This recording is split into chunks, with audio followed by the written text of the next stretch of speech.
When I was growing up, one of the aspects of attending any kind of Hindu function like a wedding that was the most exciting for me and my sister was actually at home before we left.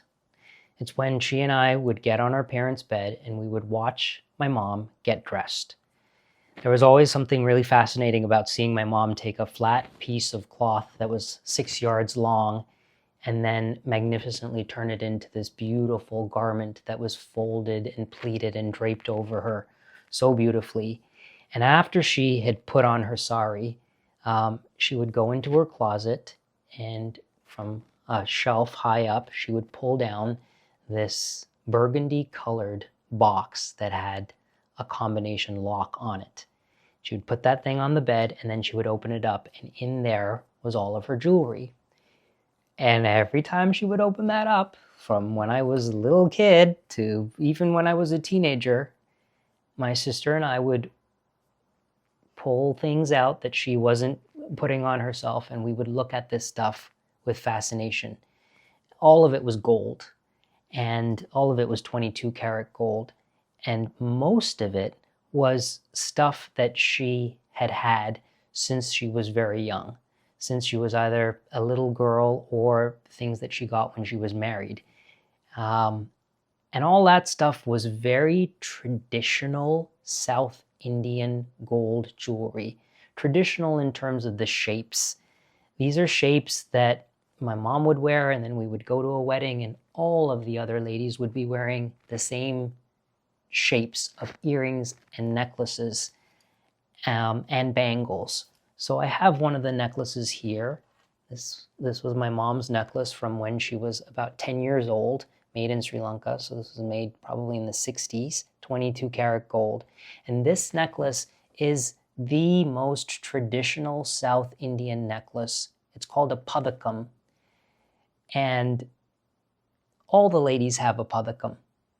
So the Pathakam is the shape of this clamshell pendant. And usually there are pearls hanging from it, sometimes gold beads. But this was the sort of thing that my mom had multiples of these in different sizes in that box. And I loved this stuff. I just thought it was so timelessly beautiful. And then there came a point where, as we were growing older, when my mom would be getting ready, my sister and I would be rooting through the box, and we would say, "Mom, where are those bangles?" Or, "Mom, where are those earrings?" "They're gone." And she would say, "Oh, I traded them in. I took them to the store, the jewelry store, and I sold them in order to buy something new."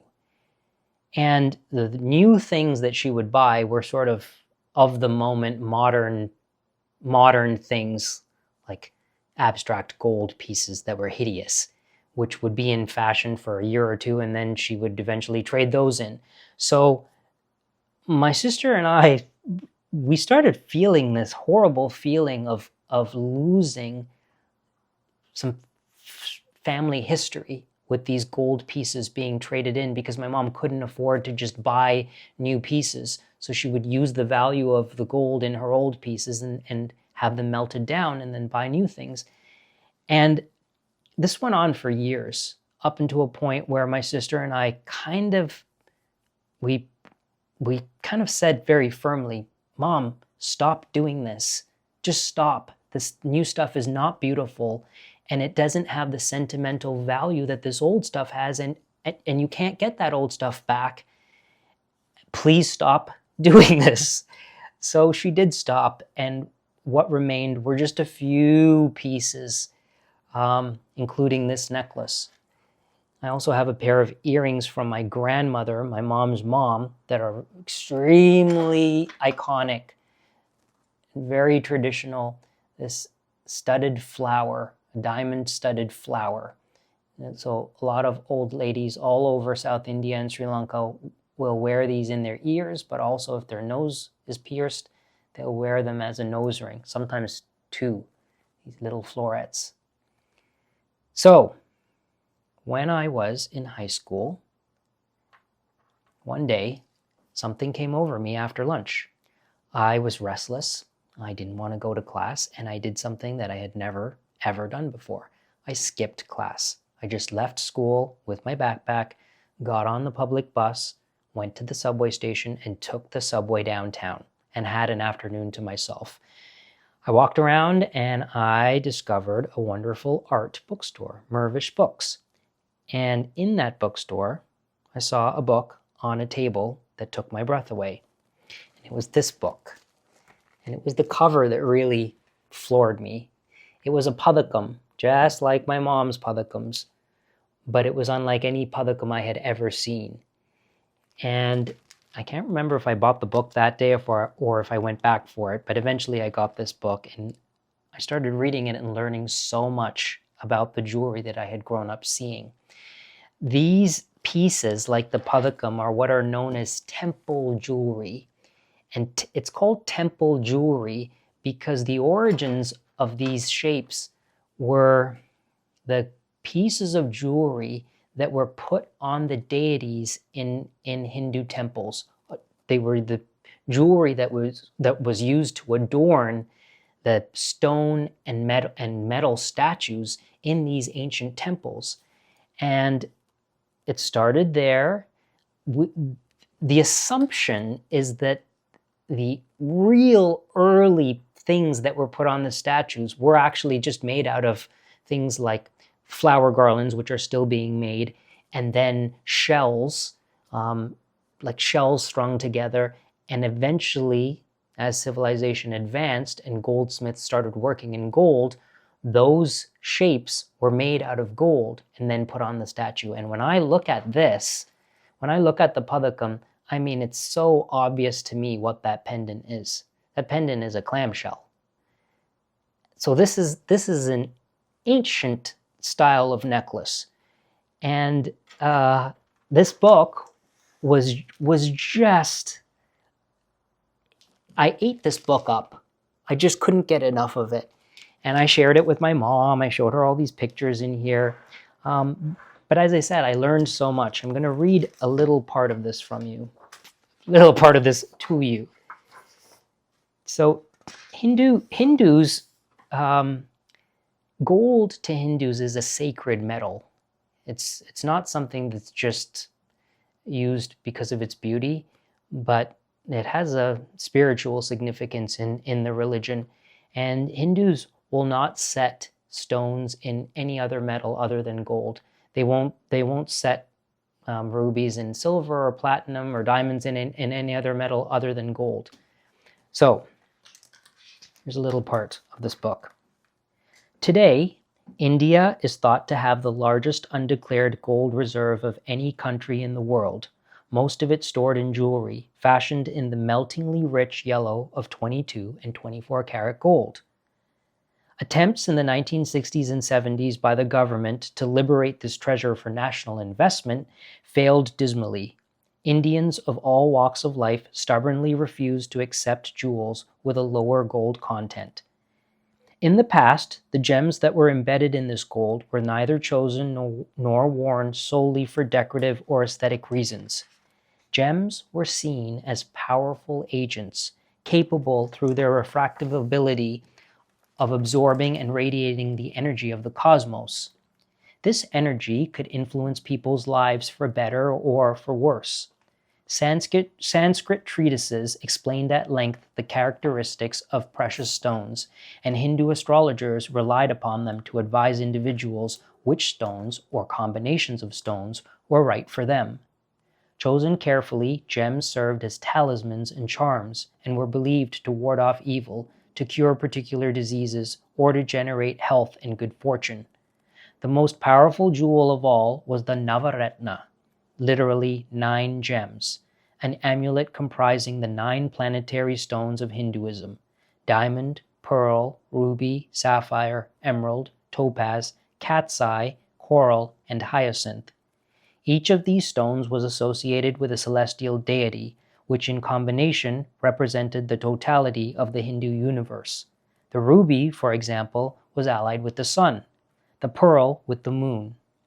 By itself, each stone was capable of influencing the destiny of individuals, although it is noteworthy that the sapphire was seldom worn alone. Associated with the dark and troubling planet of Saturn, it was believed capable of great malevolence, and only occasionally would an astrologer recommend that a client acquire one. When put together in a set pattern, however, and always with the life-giving force of the sun ruby at the center, the 9 stones were deemed to be an exceptionally efficacious means of harnessing planetary energy for the good of the wearer. No Maharaja was without a Navaratna, nor without his court astrologers and lapidaries to advise him on the wearing of it and other amuletic gems.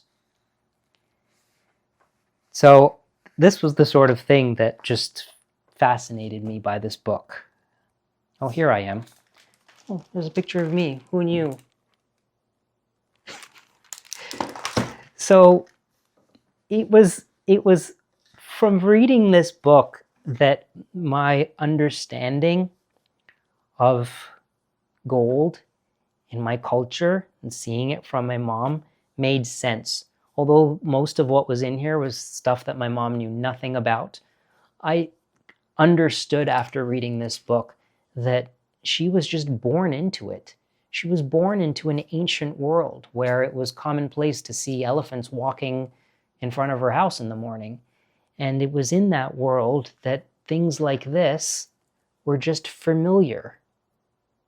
And again, not just because it was valuable, but because there was something connected to an ancientness and an aspect of much more than what this represented monetarily. So it was sad to see these old pieces gone. And my mom, especially after this book, understood what I liked. She knew that I liked the old things. So there was a day when I was visiting my mom. I was living in New York, and I was visiting her in Toronto in her house. And we were sitting in the living room, and she went up to her bedroom, and she brought down a little box. And she said, I bought something, and I knew you would like them.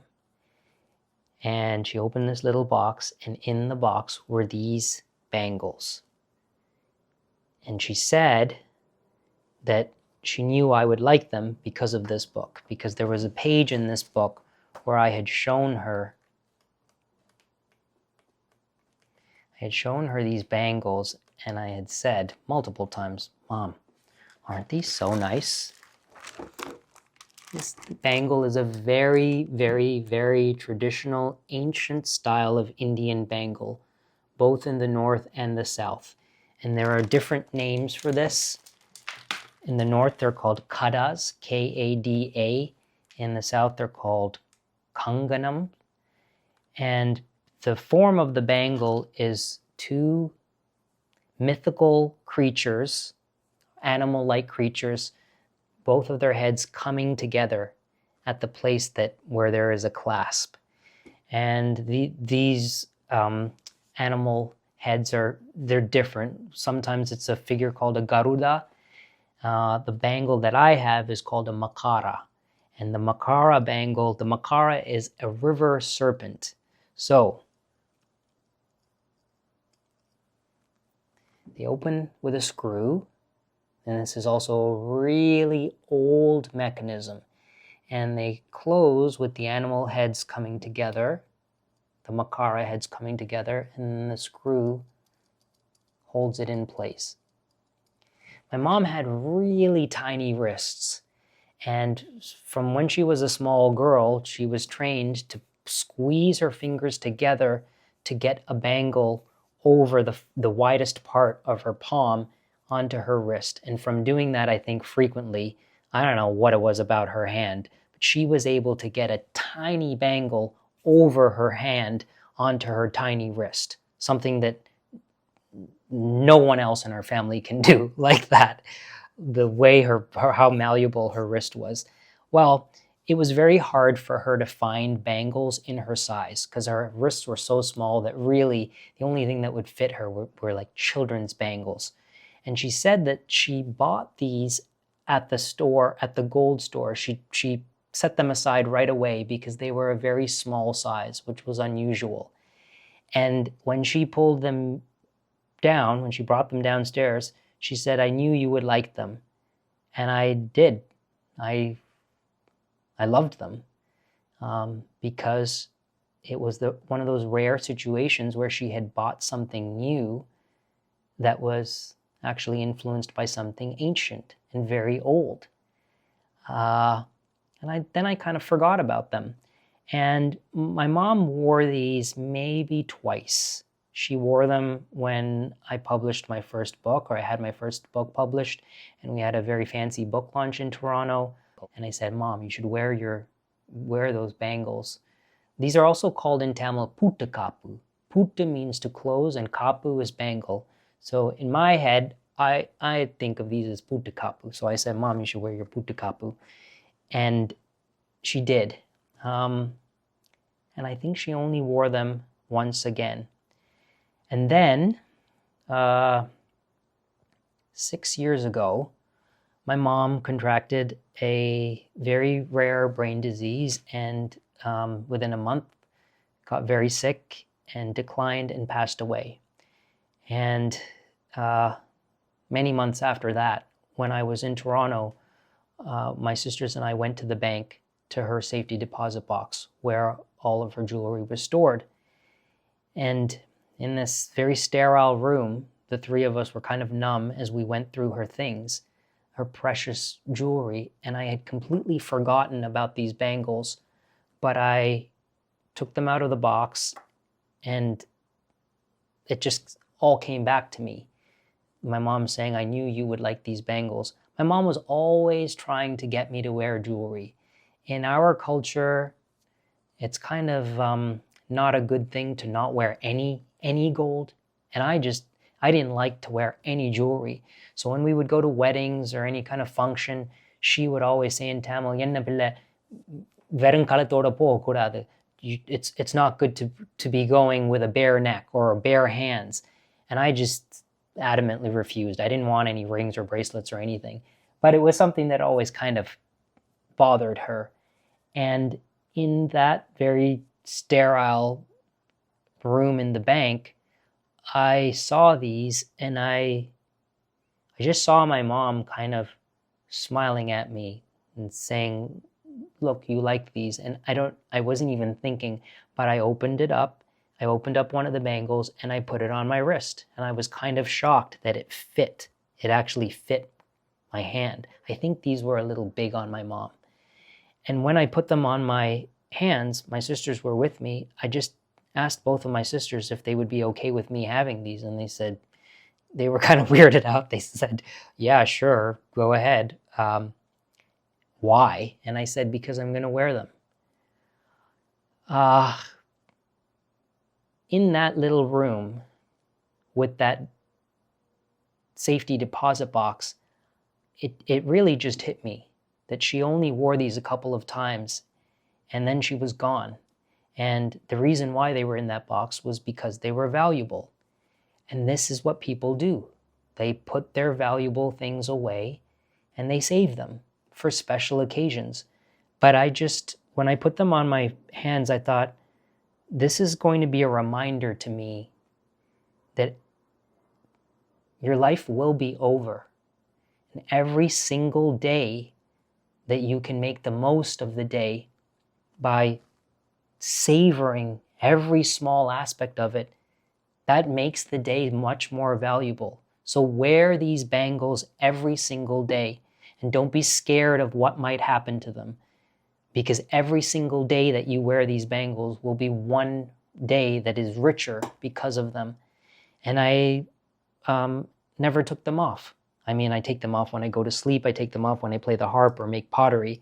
But I wear these bangles every day. And because they're 22 karat gold, they are very soft and they have been damaged and they have broken many times.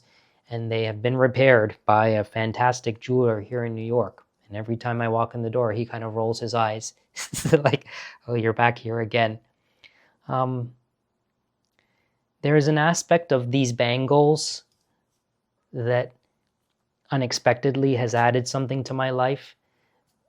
It's a reminder every morning that I put these on of the ancient culture that I come from, a culture that goes back thousands and thousands of years, where the king, the Maharaja, always wore two of these, one on each wrist. There's some mythology, I read that in here, that the animal heads coming together, these mythical creature heads coming together on the wrist of the king, would protect him and keep him strong. And I love that. My culture is one where, before Westerners came, we didn't sit on chairs. We always sit on the floor. During any Hindu ceremony, we cross our legs and we sit on the ground. Even kings and queens crossed their legs and sat on the ground. Depictions of deities, they're never sitting in a chair. That's a Western thing.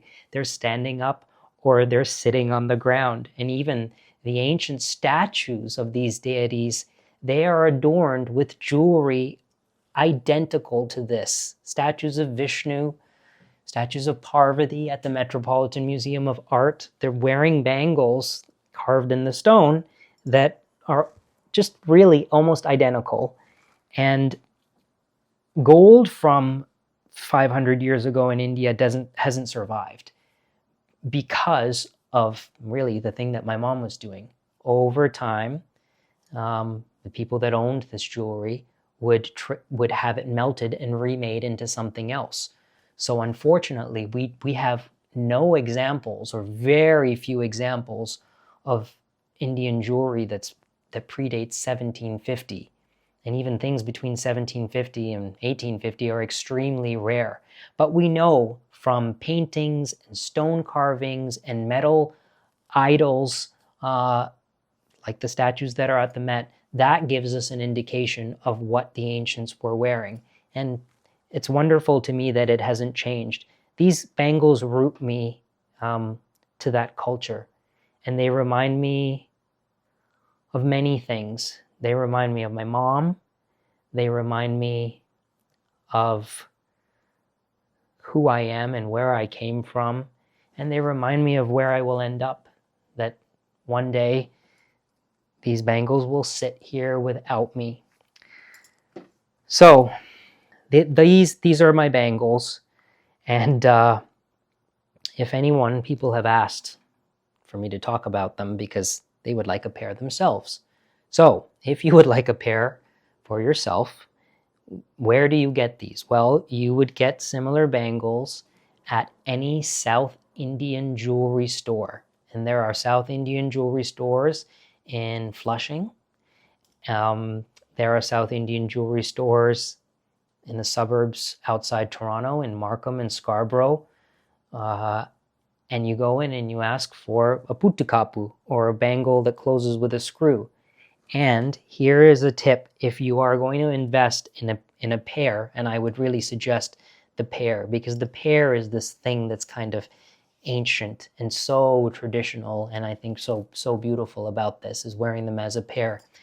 The size really matters in terms of the aesthetic. I mean, this just kind of happened.